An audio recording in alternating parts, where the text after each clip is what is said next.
The Deep Talk with Mr. Henry. Hello, how are you? It's a beautiful Sunday. Wiki. I want to welcome you to yet another edition of your favorite show, The Deep Talk. And first and foremost, thank you so much for making this show your number one. YouTube, and you're just new onto the channel. Thank you so much for subscribing. Continue spreading the gospel. Share the link and make sure that all your friends and people in your circle subscribe, so that we're posting, you're always the first to know. My name is Mr. Henry Enanga Bulijo. I bring people that matter, people that are changing lives, people that are very inspirational, people that are educative. Abantu abatwongerako to this platform, and we learn a thing or two. Those of you that are always commenting, thank you so much. Abansanga ne mugamba Mr. Henry wa Deep Talk, I'm very humbled. Yeah, I'm very humbled. So kulabanga mukasera katini nnyo, we've reached this far together. Onako radero, I have going to put a face to the voice. If you listen to Galaxy FM, Jingo Zolida, Obulango Businga, and then of course Nekuma Radio Amalala, TV endala Obulango Businga Mulimu Dobozi. A really very consistent, very constant, and very nice. Abasinga kumwe. You don't know the person behind the voice. And he's not just a producer, but he's also a leader. He's a team player. He's an experienced person. Akute kubantu banji abakute ko kumikono. I personally mpise mungaloze okuberanga we are what we are today. His name is Jumba Timothy. Nyaba mukume manyinga Timo Pon Dchat. Ndoza tukenda tandikira. How does Jumba Timothy become Timo Pon Dchat? First of all, welcome to the show. Thank you. And thank you for your time. I create time. I know you're a very busy man. So let's start from how does Jumba Timothy become Timo Pon Dchat now? Now, it's a long story. Yeah. But first of all, I started with in music production. Okay. Now, music production, I think I was 28. I was from school. Okay. I would go to school, then Nezija. Okay. Studio, I'm producing a nyimba also. So there was a guy called Mark Elvis. Yeah. Mark Elvis died, I think, in 2013. Yeah. So we used to be at the same studio with him, outside by then. So every time south side was in Bulange. Bulange kati aunge wansi bambyao. So twaberanga ku south side. I think by then we were the best hip hop production house. Producing hip hop and even R&B. We had machines as studies, but we had it. So Mark Elvis, mu studios nali nyimbira ddala Baraga. Ndiraga mafini. And before Timo Pon Dchat, there was the Team D, there was the Raga Timo, because there was a song called I'm the original Raga Timo.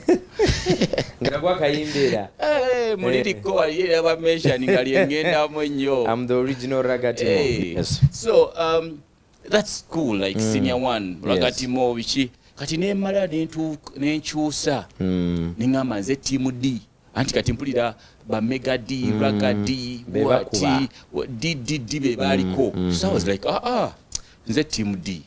Yeah. So after Team D ningamba chigwa oshegera. Yeah. So we went to studio with Moni Antwala. I was like, I think in S2 tandika production yokuyiga okuyimba, but Moni yafunanga muyimbi because we wanted better production. So he took me to JOB by then to try to be disappointed. JOB was also a producer. Was JOB producing as in Dodo, and even some songs of Cindy later on, Banavio. So we went to JOB. After JOB, we created our own studio. So try to yiganga mpola collective as guys. Leta kano oshegera. So we find Mark Elvis. Yes. Mark Elvis as a gospel artist. But most cases when I would go to the booth to record, I would say, Timo Pon Dchat, Probably because I used to tag myself with a name called Yesu. Okay. So I say Timo Pon Dchat, yes sir. So he would say, so Michael Visinga achikukatiriza gwe Timo Pon Dchat, mwana Timo Pon Dchat. So it became Timo Pon Dchat from then, you know, achikakasa then nenkyusa erinnya because by then kati twali mu kusooka twalina kakulu kaffe kuva ku kyalo nga bakayita ita crew. Ita. ITA. There was Ivan, there was Timo, there was Tim D by then Abu, rest in peace, he died, and he was the guy that introduced me to Imon. So yeah. So Bambi, he died in a car accident. Naye kati. Yes. Timo Pon Dchat. Nga Michael Visa alimpita nnyo Timo Pon Dchat, Timo Pon Dchat. Awo nenfuuka Timo Pon Dchat. How does your life now get involved mwaba abantu basta? I mean, you're juggling school here. Ate kati otandise okuyimba. Is this what you had wanted? Oba just twali mbulamu bwa kavubuka at that time? P7 VAC. Yes. We get an idea of trying to sing. So Abu comes to me. Nangamba, achigwa. So we go to a studio by then. There was a Korean studio jebali omukiri yaleta buli chuma kyonna nakiteeka na lukolongawo abantu bemutundu bajimanyi bagita Songdo. Okay. Songdo mulimu guys sirimu era bali mu producer amuyita Ronnie. Ono wakati oba ono mulala. Oli yali mukadde muko. Naye Ronnie bamuwa ebyuma. They give him, you know, like one of the best studios. Even now otunya studio kati eziriwo. Yes. They wouldn't rate okusinza Songdo bwe yali by then. No bigeza kakati. So Ronnie atuka mu studio nendo zange chuma takitegeera mixing biki ngati ntandika okubalansinga akayimba Bambi nga kamulema. At some point I saw even I think I remember either Cindy or Jackie, but I think it was Cindy. Yali ayombera akayimba ke obutagwa bulungi. So there was a lot of rumbles. To be disappointed. Olugoli mu P7 now. Then there P7 is back. To producing akayimba. To producing akayimba ka Kisanja. Kisanja. But na Uganda tugolokoke tuwagire Kisanja. I wanted some money. You're in P7 then? Yeah. Because Ivan wanted, Ivan had a guy mukowe nga mukowe akola mukasiwukira. Okay. So but we yalwawo tutwala mu studio yakasiwukira tuyimbe ne tugamba Songdo kyali kyetaano okuproducing oluyimba. Naye nga line ebeera wali osayininga mu kitabo n'osimba line n'okoowa ogenda ku makyo ddala eggulo olinda studio kuyingira okitegeera ate nga basitaasitaamu be bakwasaganya.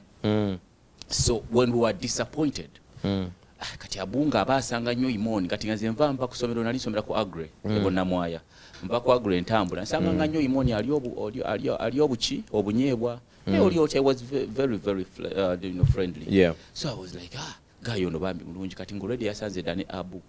Kati Imoni introduces us to J.O.B. By then J.O.B.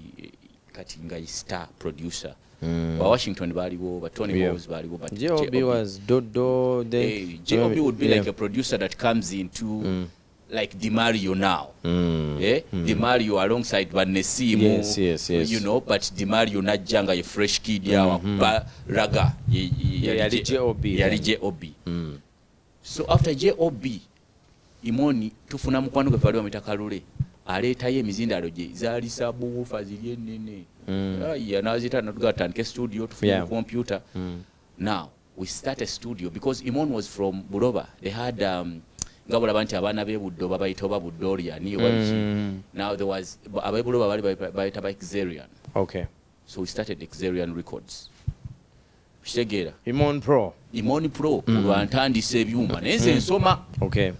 Kakati mukusoma awo kati ntandika okubeera interested ku ssomero bwe ngenda yo mbagamba nze amanyi producer nze amanyi gye batwala ki enyimba. So I would actually write for people music, then I take them to studio. Okay. Shegera kati fenga bino bye bagamba mpozi in a prom because me have never experienced something like prom. Twalina kadanke akasembayo. Shegedde so kati nga akaziki bwe katuuka nze atu enyimba fa ifeka fa abayimba ennyimba eziri original ku ssomero in S2 so we are the stars awo ku Agre so bwe tutandika studio abayimbi ne tubeera so interested by I think S3 Imon because had a lot of friends that would come in. That is when I saw people like Maro, yes. naye kati nga nze I don't think I had the touch of producing with keys. But I had the touch of listening to something and so nengenda into more vocals and mixing. So netandika okubeera nga nze ndi mixer mani ndi wali akwata amaloboozi then netumana tumastaringa ne Imon so we made a good partnership. Abayimbi ne batandika okujja. The generation that is leading now minus Bafik Fameka all of those guys have ever produced their songs or their music. You've ever worked with them? Yeah, I remember even when Gravity, Maro, Banavia, Bonna, you know, twaba producing nyimba Rabadaba, GNL, Unique, Southside. Yes. So I went when natandika okulaba abantu abo, you know, nekubira ddala because I remember twakuba nnyo raga naye nga twali so reserved we wouldn't go out. Imagine we had a song in the top 10. You did? Of East Africa Radio. You did? Yeah. Bush Babies olima naluwulira awo. Olulwo? Yeah, twali nze Imoni Mithi Don was it Don MC kwaliko Lil Nazi you know kwaliko ne guy from Ramita Moses Lil Nazi omuna Uganda. Lil Nazi omuna Uganda. Waliwo ne Lil Nazi omulala. So you're juggling between production and then singing. Hey, yes. There are so many artists because me now nsobola kusanga omuyimbi nga namuyimbirako mu luyimba lwe nesi mujjukira. I have like I think hundreds and hundreds of songs that I sang in because for muyimbi bwe kyagaananga nga tekigaane waffe nteeka okuyimbirawo ekitegeera pawo ekirakawo omuyimbi n'afaanana bulungi. So I met a lot of artists. I would ask how you rate the house of producers then and now, but that would be a long discussion. So now when do you decide ogamba nti ekyokuyimba nkirese, let me focus on production now? I never left production and singing when I was in the music studio. We sang until I was tired. Until I crossed over to radio. Even when I crossed over to radio, I think Ngatulesa or Nesimo Abade, I think I did make a song that Onjerega. When you sang Ngatulesa Nesim, Nesim found you at Buddy. How do you move from South Side now at Okwatagana never Buddy? Disappointment. We took South Side from scratch with Imon. So tutandika. But by then,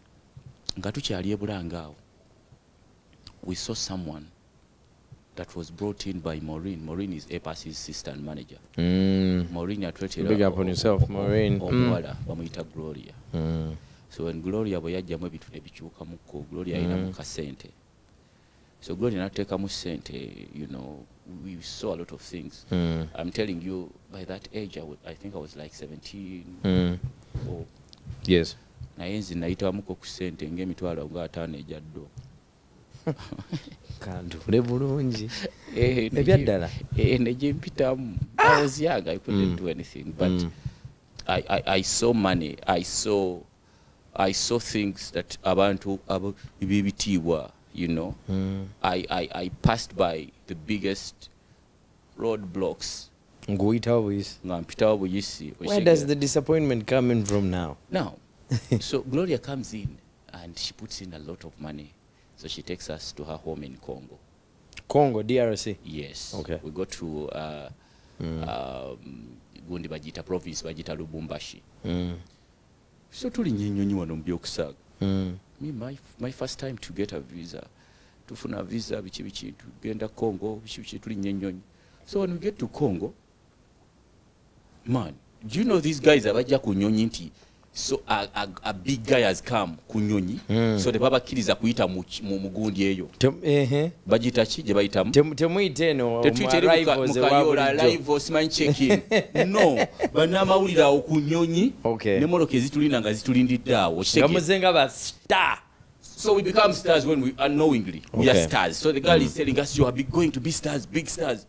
so katusanga bannamawulire bali abantu nze saakwata ku mugugu saddamu kukwata ku nsawo yange babinzigirako awo kitegedde yes abamawulire ki merci olere tubasalisa obalaba boogera oluswayiri boogera oluzungu tetukwata gwe watagwana abamawulire like yeah like you find galaxy nga bebakulinze kunyonyi awo yes babaleese so for kulinnya emmotoka ne tuyitawo I don't know where the bag reached the hotel I don't know but they were there okay tugenda motoka mulimu ababakuuma you know ushegera bali abanene mugenzi kola just kuchala buchaza twalina Congo was making 50 years okay so when Congo was making 50 years we had because we were producers yes so they said we would be part of the production team and the team that would sing this song or celebrating a 50 years so every province would do ngabona abantu Uganda making 50 then central region ekola gundi ekola fa bali bagenda okuwera ku production team ekola oluyimba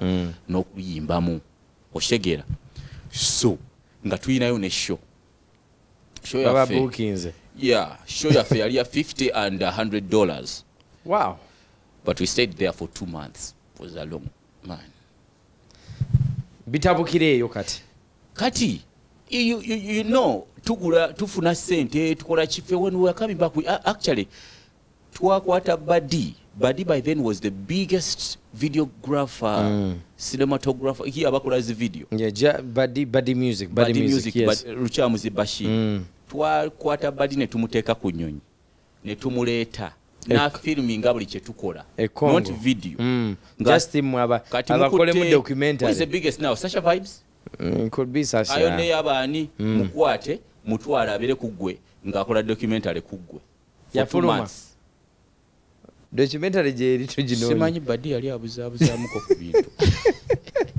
but of course it's shooting ne nyimba okay ninga Buddy yabera na femyeze meka ebide ne tuleta unique by then yali ayima ne GNL yes unique yes ne tumuleta twali tugenda kuleta ne myth what are we talking about when did the bombs hit 2010 yeah around I think yeah so tugenda sebo nga batuliko fe ba star TV banange zirakati banamawulire nga wona abantu waliwo abakabi abazze mu town so banamawulire baberanga ku apartment ya Fabrica Sera just to say hello hi ushegera ngemutambula newe mwanga mwali mugenda omukyala yete yababuusa nti this is the expectations mubirabira ku ground about it you'll see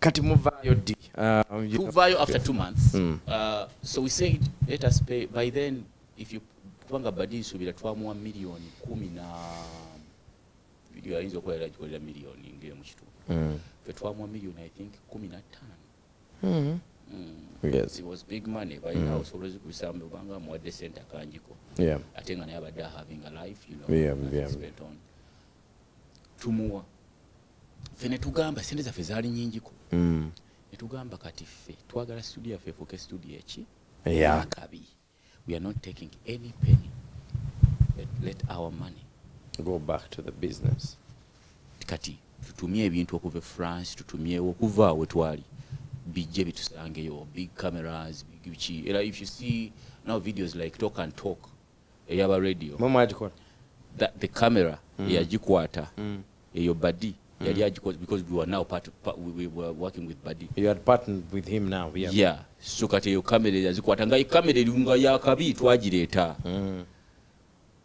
so tuleta ebyuma tumanyi buya a family tandika okuza omwala agamba nti my machines zirasagala muntu ayogera kantu ako nti my machines my kantu ako even if you are in a family I say my car I say our kachigwe ngampulira my ngamba naye wala tandika okufuuka bossi or Glory yali abatute Congo was she having any relations with any of you maybe or that's private yali munaffe awo nga munange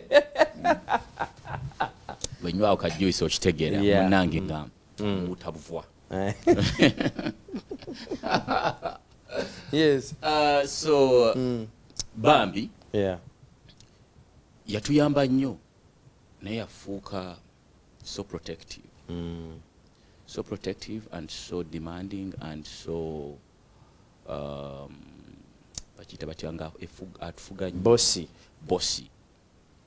ayagala okulaga abantu jukira abayimbi tebagala bintu ebyo ajje ku studio akole kya. Remember one time twagamba ba radio bajjeka ku studio ne bajja ne Leila Kayondo naye ng'olaba omuntu ateekawo akabeera okulaga nti ye boss. I know. Kitegeera kati nentuuka ne ŋŋamba ebintu bino biganyeemu nokkiriza. By then nayinawo girlfriend wange mayinze kakati nayinawo girlfriend wange wembeera naye awo like at 17 naye nga tubeera ffenna bambi netufunamu butakkaanya ne ŋŋamba bino ebyuma si byaffe.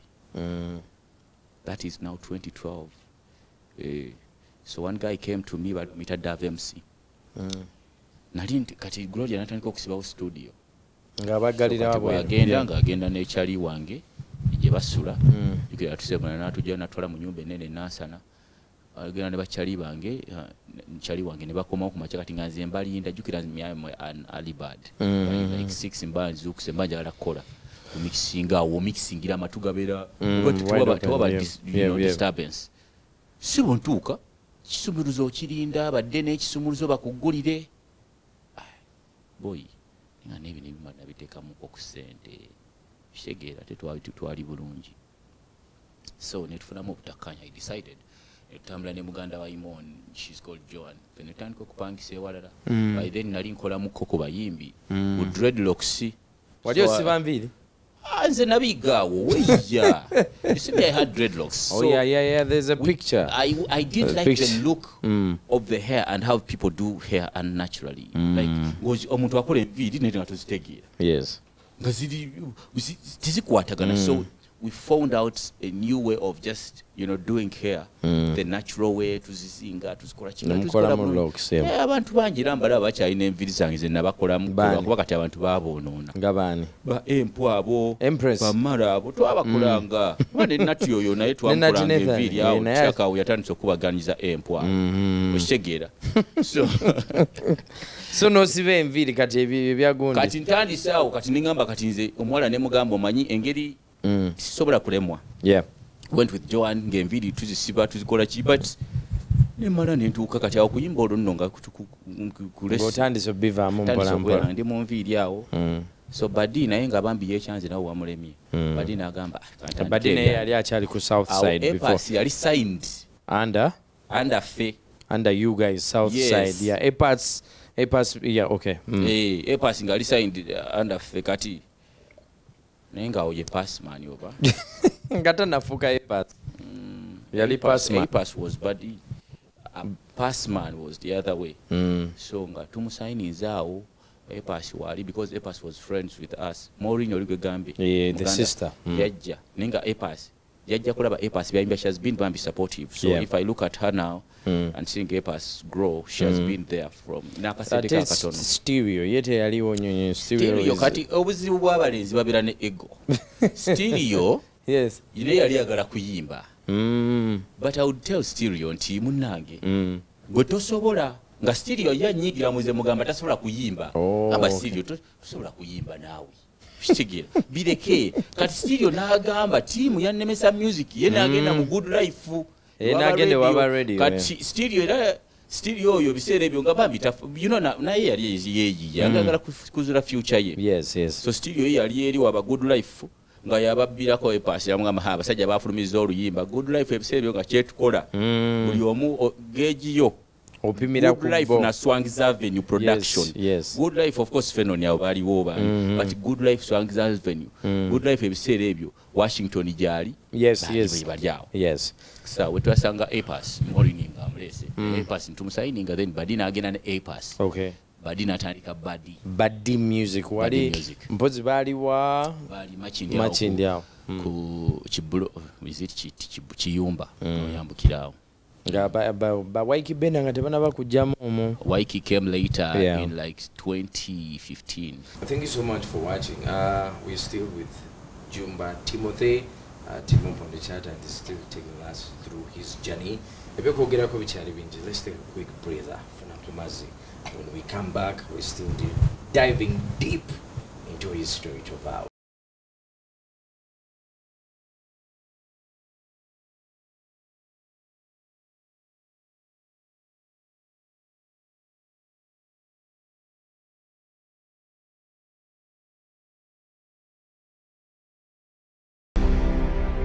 The Deep Talk with Mr. Henry.